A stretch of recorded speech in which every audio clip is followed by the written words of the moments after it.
Quando eu vou pro corredor, eu vejo um homem de braços abertos correndo no corredor. Eu saio correndo e me enfio embaixo da mesa, gritando, votem um homem! Sabe a árvore genealógica? Então, essa daí. Eu tenho essa parte aqui toda em branco e aqui um pouquinho pintada, sabe? Um pouquinho com algumas figuras, assim. E aí, a hora que ele entra na cozinha, minha avó fala, menina, sai, é seu pai. Meu irmão falou que ele nunca tocou no meu nome. Nunca. Pra falar bem ou pra falar mal. E eu acho que se estivesse falando mal, pra mim ainda seria melhor do que não falar. Sempre senti falta de ter um pai, mas eu costumo dizer que pais ruins não fazem falta.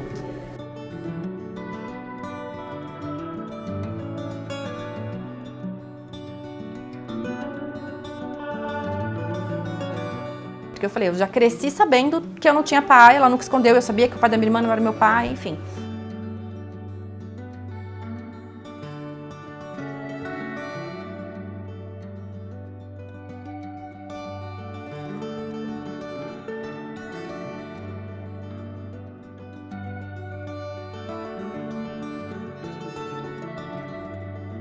Que eu me lembro, eu sempre morei com a minha mãe e minhas irmãs. A minha mãe sempre me contou que engravidou do meu pai. Quando ele soube que ela estava grávida, ele falou que eu não era filha dele e a abandonou. Então eu morei numa periferia, aqui próximo inclusive de onde eu moro hoje, chamava Coreia. E lá, inclusive, tinham muitas outras crianças que tinham a mesma história que eu. E nesse lugar, inclusive, acho que até é interessante falar que assim, já era aceito. Porque assim, a Viviane, a Mariana, a Cristina, são minhas irmãs, não, elas não têm pai, mas a fulana, a ciclana também não. E as mulheres engravidavam ali na comunidade e os maridos e os namorados pouco se importavam. A minha mãe, ela tinha uma fita cassete que era gravado o meu aniversário de 1 ano. E eu assisti aquela fita e ele nunca estava lá.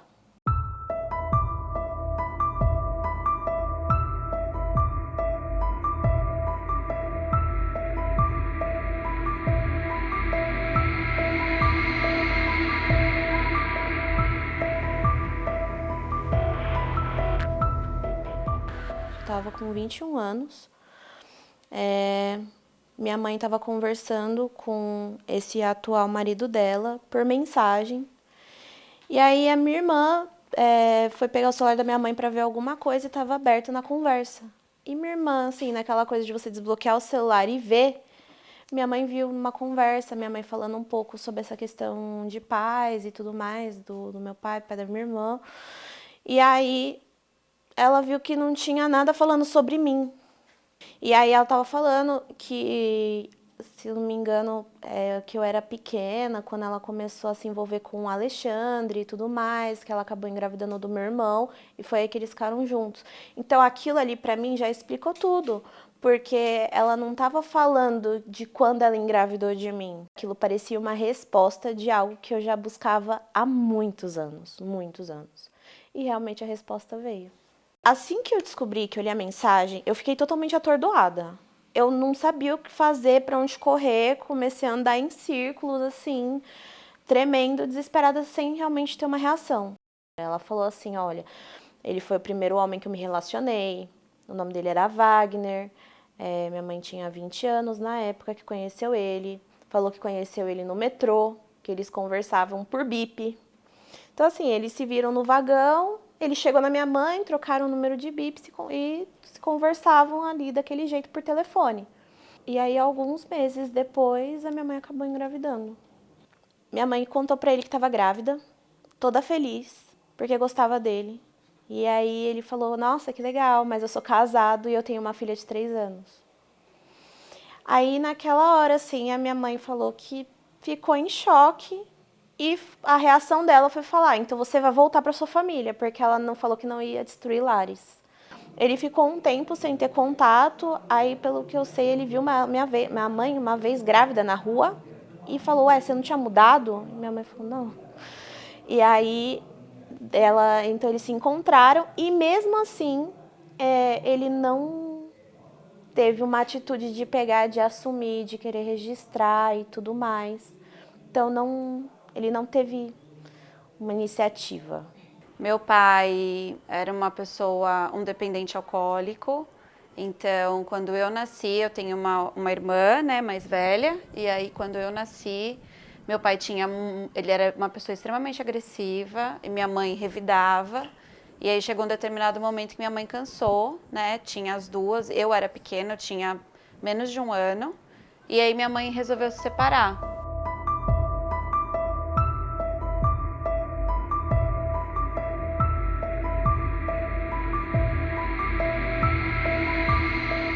E aí teve uma briga na justiça, porque meu pai queria tentar a guarda da gente. E claro que por conta do histórico dele seria difícil. E aí os meus avós, por parte de pai, tentaram entrar nessa briga. E o juiz, na época, eu lembro, apesar de ser muito pequena, porque essa briga se estendeu, né? Apesar de ser muito pequena, eu lembro do juiz conversando com a gente, assim, comigo e com a minha irmã, e perguntando o que a gente queria, se a gente gostaria de ficar com os nossos avós, se a gente gostaria de ficar com a nossa mãe. E a gente disse que gostaria de ficar com a nossa mãe, porque era um lugar seguro pra gente, né? Eu não tenho lembranças, eu tenho pouquíssimas lembranças. Eu era muito nova e acho que também a minha cabeça acabou apagando muita coisa. E a minha mãe também nunca foi uma pessoa de contar, né? Minha mãe deixou a gente à vontade para que se a gente quisesse procurar por ele, se a gente quisesse estar por perto. Minha mãe se envolveu com um cara, que é meu pai biológico, e ele, quando descobriu que a minha mãe estava grávida, decidiu não participar.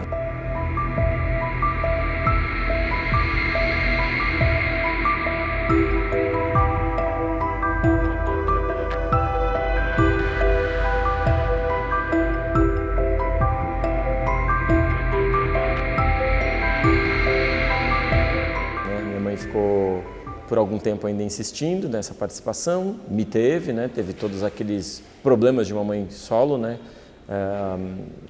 Que eu posso citar aqui seriam o julgamento da sociedade, o julgamento dos próprios pais, porque meu avô e minha avó não quiseram me conhecer, não quiseram ter a minha mãe por perto, justamente por ser uma mãe solo. Teve os desafios de criar uma criança sozinha, né? E mais tarde, quando ela então reencontra o meu pai biológico e percebe que ele realmente não quer participar, ela decide, então eu vou fazer esse papel. Eu não tenho dúvidas de que a minha mãe sofreu muito, porque a gente sofreu junto, né?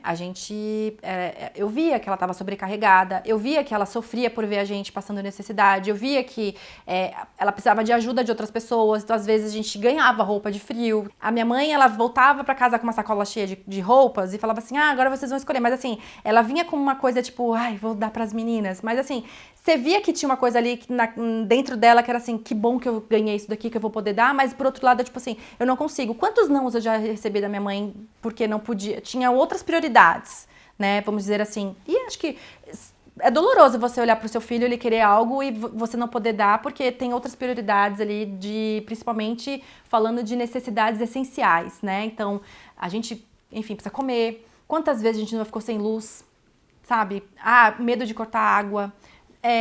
Esse lugar também, muito pela minha origem, né? Que às vezes famílias com pai e mãe, né? Não tô nem. Acho que é muito também, a gente tá falando agora também já de política social, é muito nesse lugar também. Então, assim, passamos e isso é uma coisa que eu via minha mãe sofrer por não poder dar pra gente, por ter aquela realidade com a gente. E eu acho que esse lugar me deu força. Eu tenho mais 2 irmãos por parte de pai, mais novos. Depois de muitos e muitos anos, eu resolvi, por conta de rede social, achar esses meus 2 irmãos e conseguir localizá-los. E aí eles me contaram as histórias deles, né? E a minha mãe, como era a primeira mulher, a que conviveu com a família, que casou. Então, minha mãe sabia de todas as histórias. Então, talvez a minha mãe tenha tomado a decisão de vir embora para proteger a gente, para se proteger. Porque meu pai, ele tentou matar, às vezes, as mães desses meus irmãos, né? E assim, a gente não sabia. A minha mãe, ela foi o meu maior apoio em todo esse processo, principalmente porque eu me fechei muito depois que aconteceu. Então, minha mãe também passou por um processo muito difícil depois do que aconteceu. Então, foi uma ajudando a outra. Literalmente, foi nós duas. Não tive muita rede de apoio, no caso, foi eu e minha mãe. E, por incrível que pareça, uma outra pessoa que foi um apoio muito grande não foi nenhuma mulher, foi um homem que foi o Nanau, que é o meu padrasto. O meu padrasto, minha mãe e ele se conhecem há 18 anos já. E aí, ele sempre esteve presente na nossa vida. Então, a primeira vez que eu andei de moto foi com ele. A gente ia para os eventos de cosplay lá. E ele era nosso paizão, assim. Porque o Alexandre nunca estava presente.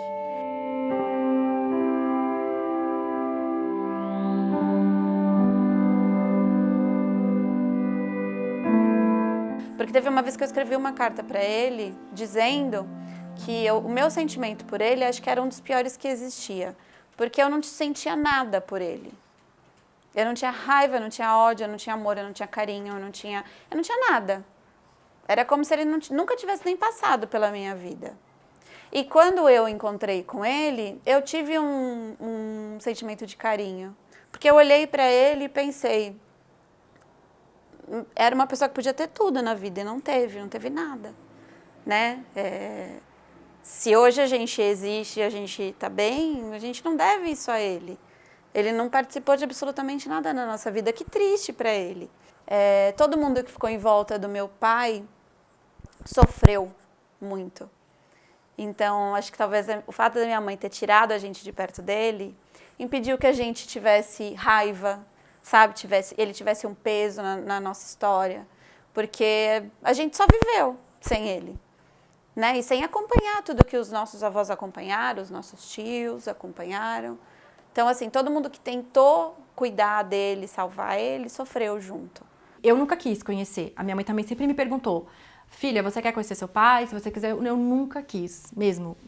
É uma coisa que até hoje eu tô falando sobre esse assunto, não é porque eu quero conhecer o meu pai. Eu tô falando sobre esse assunto para mudar a realidade de outras crianças que passaram ou passarão o que eu passei. Então, minha mãe sempre me perguntou, eu nunca quis, mas a minha irmã quis. A minha irmã ela quis conhecer o pai dela.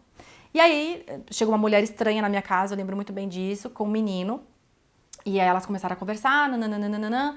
E aí, depois de uns dias, a minha irmã meio que viajou um final de semana. E aí a gente soube que ela ia conhecer o pai.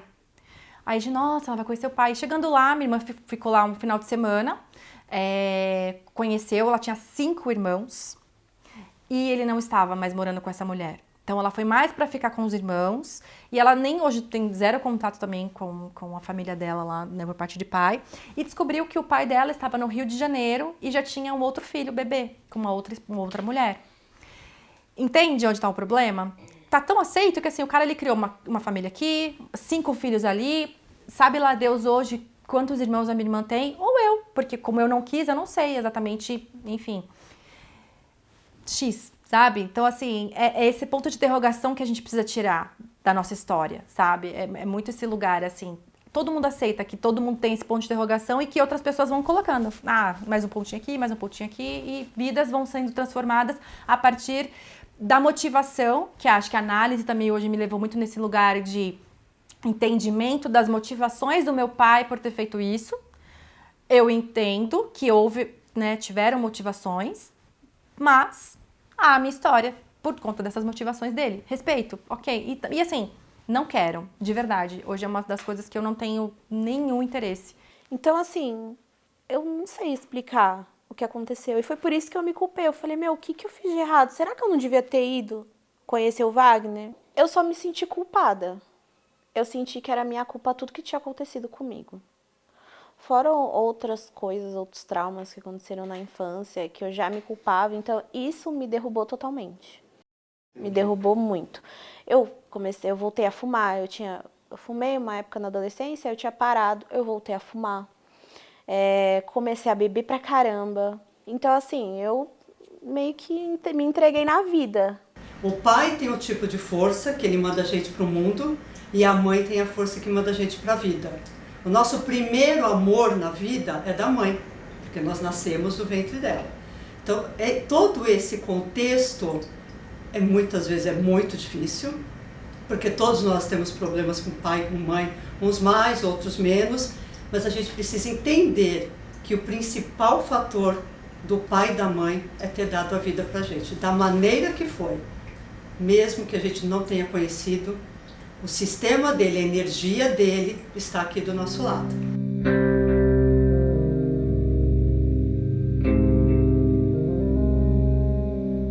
Então, cresci sem meu pai, A partir daí, eu precisei ajudar muito a minha mãe a trabalhar. Então, assim, não tendo ajuda, então a gente passou algumas necessidades. E eu coloquei pra mim que eu nunca mais ia passar aquilo, assim. Eu coloquei que eu falei, eu vou mudar minha realidade. Então, eu e minhas irmãs, inclusive, a gente sempre trabalhou desde pequena. A gente sempre fez biquinho, a minha mãe também fazia algumas coisas, a gente ajudava. Enfim, então eu sempre trabalhei. E eu coloquei na minha cabeça que eu sabia que o trabalho era uma forma em que eu poderia mudar minha realidade. Sobretudo os estudos. Então eu fui estudar, eu sempre era a primeira na escola, eu sempre fui a que ajudava a professora, e eu comecei a trabalhar cedo, enfim. E aí, a partir daí, entrei pro mercado de trabalho de verdade, tive bolsa na faculdade, enfim, consegui várias coisas. Comprei a casa da minha mãe, porque é uma das coisas que a gente... que é muito difícil para quem, né, foi muito difícil pra gente, essa questão de você não ter um lar. Eu não tinha um lar, então, no sentido da família margarina, que eu nem acho que ninguém quer ter, nascer nesse lugar, mas assim, era o que a gente via na TV, né? Então a gente não tinha um lugar para morar, a gente foi despejado de algumas casas, etc e tal. Inclusive, assim, não temos fotos de quando era pequena, até contei aqui para vocês, porque a gente perdeu muito enchente. Então, essa era a minha realidade. Em setembro, ele me respondeu, ele me comentou numa foto, a gente voltou a conversar. E aí, um tempinho depois, a gente voltou a namorar. E pouco tempo depois que a gente tinha voltado a namorar, eu descobri que eu tava grávida. Na hora que eu descobri, eu tive um surto enorme. Eu fiz 4 testes para ter certeza que estava grávida. Eu comecei a chorar. Eu tava lá em cima tomando banho, ele tava aqui embaixo. Eu gritei ele subiu achando que eu tava morrendo. Falei pra ele, eu tô grávida, o que eu vou fazer agora? Nossa, não sei, eu não sabia o que fazer. Aí eu só falava assim, eu vou tirar, não vou ser mais solteira, eu vou tirar. E aí nisso ele falou assim, calma, como assim mais solteira, o que você tá falando? Não, a gente tá nessa junto, eu vou te apoiar. E eu falei pra ele, não, não vou ter mãe, não vou ter filho, não quero ser mãe. Porque eu sei o que eu passei com meu pai e eu não quero fazer minha filha passar. Porque vai que a gente termina e quem me garante que você vai ser um bom pai? Eu falei isso pra ele. Então, realmente, é muito difícil confiar. É muito difícil, sabe, você acreditar. Mas assim, eu comecei, mesmo ele falando que ia estar comigo durante esse processo, que ia me apoiar, que ia cuidar também, eu não acreditava. E eu decidi seguir e tirar minha filha. Eu comecei o processo e não tive coragem de fazer a última etapa. Na última etapa, pra mim, ele estava limpando a casa, enquanto eu estava deitada esperando, começou a tocar uma música com um choro de bebê. Eu falei, não é possível, é um sinal. E aí eu sentei, eu chamei ele pra conversar, eu falei, eu tô sem coragem, então eu preciso que você me ajude. Ou você vai falar pra eu fazer, ou você vai ter que mudar minha mente, não sei. Ele falou assim, eu não vou te abandonar, eu vou estar com você, eu vou ser um pai presente, eu quero ser um pai melhor do que o que eu tive. Então, assim, ele me deu, do jeito que ele falou, ele me deu uma segurança. Ele chorou comigo e ele me deu essa segurança. E tá aí, hoje, entendeu? Ele é um ótimo pai, ele faz de tudo. Quando chegou a minha vez de ser pai, eu também estava carregado dessa cultura. Uma cultura que diz que o homem não é cuidador, não troca fralda, que isso é uma responsabilidade feminina, que o homem não fica em casa ajudando nas questões de casa, senão ele é o que os outros homens chamam de pau mandado, né? Alguém que é mandado pela esposa e, portanto, lava a louça, limpa o chão. Coisas básicas, né, da vida de qualquer pessoa que mora numa casa, né? Então eu também estava impregnado dessa cultura, também do homem provedor, de que as minhas filhas chegariam e eu precisava trabalhar mais para pagar todas as contas que viriam junto com aquele bebê. E aos poucos eu fui desconstruindo tudo isso, fui percebendo que, poxa vida, cara, é um processo tão bonito participar da vida das minhas filhas. Eu tinha tanta felicidade, tanto prazer de estar com elas, primeiro com a Anitta, depois com a Aurora. Eu tinha tanta alegria de estar participando dessas coisas do cuidado mesmo, de trocar fralda, de passear, de brincar com as minhas filhas. E esses eram processos tão prazerosos para mim, que eu pensava, cara, tem alguma coisa errada, porque tudo que me disseram me tirava desse ambiente de cuidado. E tudo que eu sinto me traz para dentro desse ambiente de cuidado. Quando eu vi as fotos do casamento da minha mãe e eu fiquei sabendo que minha mãe casou com 15 anos, eu falei, gente, quem deixou? Quem foi o doido que deixou? Meus avós. Aí você pensa, estava grávida? Não, foi ter filho depois de 2 anos. Gente, quem que fez essa loucura, né? Então, eu via muita coisa, gostava das pessoas, tive relacionamento com pessoas que eu gostava muito, mas eu olhava e falava, isso não vai ser legal para mim, não vai dar certo. Ele pode repetir padrões, ele pode trazer como, por exemplo, um homem, ele não conheceu o pai dele. O que ele pode entender? Ele pode olhar para um relacionamento e ele não se identificar. E ele não ter aquela percepção de que ele está ali para ser o esposo da mulher que ele escolheu. Ele não aceita esse papel inconsciente. Isso é tudo oculto. Tá? Então, ele não aceita que isso seja bom para ele. Então, ele também não consegue se relacionar com as pessoas. E no caso da mulher é a mesma coisa. Ela olha para o homem, ela fala, eu não quero, isso não é para mim. Isso não serve para mim, porque ela não tem identificação com o masculino na vida dela, no sistema familiar dela, porque ela não trouxe essa energia para o sistema.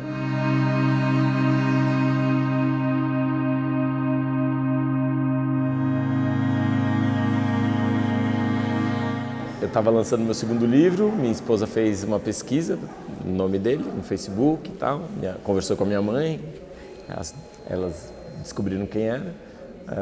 Entraram em contato com ele.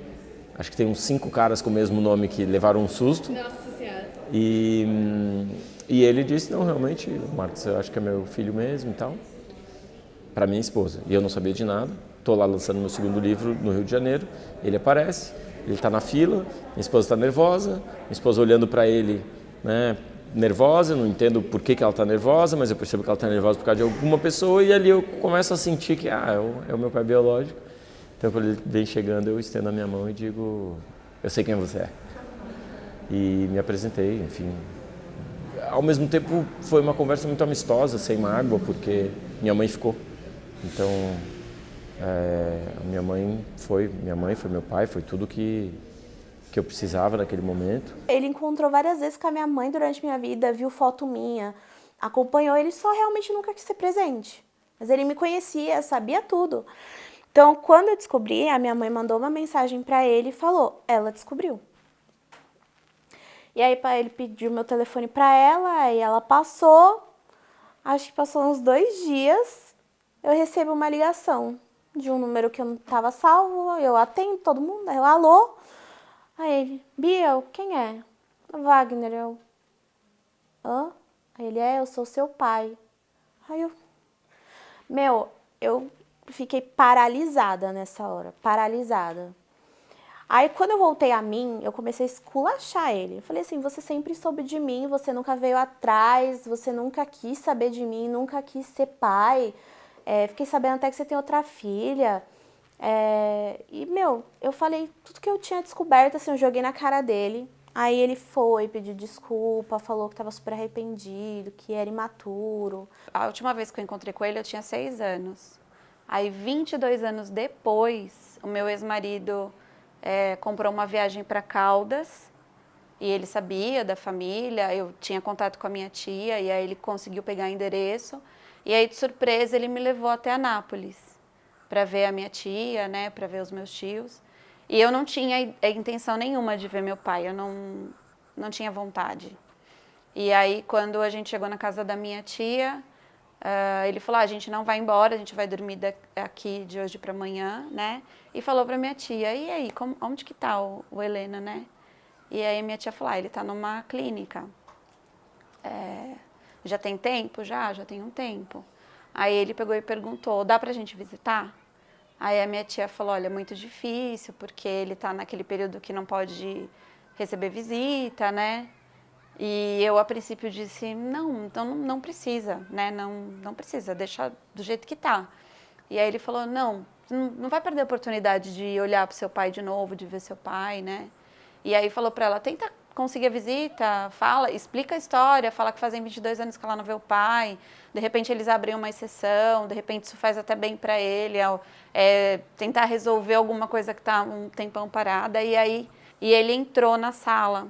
Quando ele entrou na sala, ele entrou vendo os meus tios, mas olhando para mim.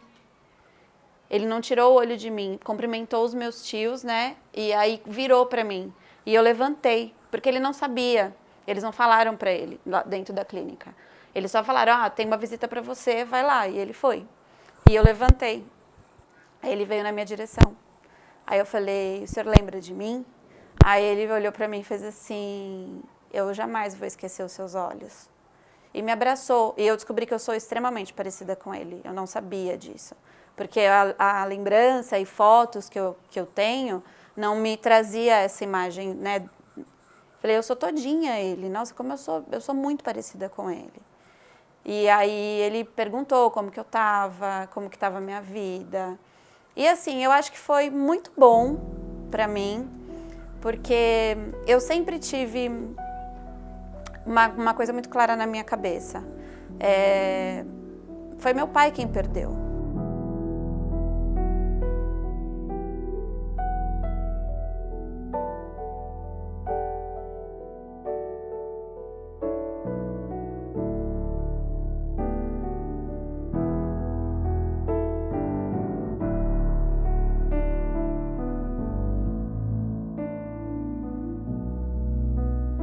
Nos primeiros dias depois que você se foi, sentei no meu balanço vermelho que você me deu e, como eu não podia fazer mais nada, aprendi a te esperar até o dia que você quisesse voltar a me balançar. E te esperei. Na primeira festa da escola pra você, fiz corações de cartolina com seu nome dentro. Ensaiei cantar aquela música do Fábio Júnior. E te esperei. Pensei que no meio daquelas várias pessoas, você ia surgir pra me ver, que nem acontecia nos filmes da sessão da tarde.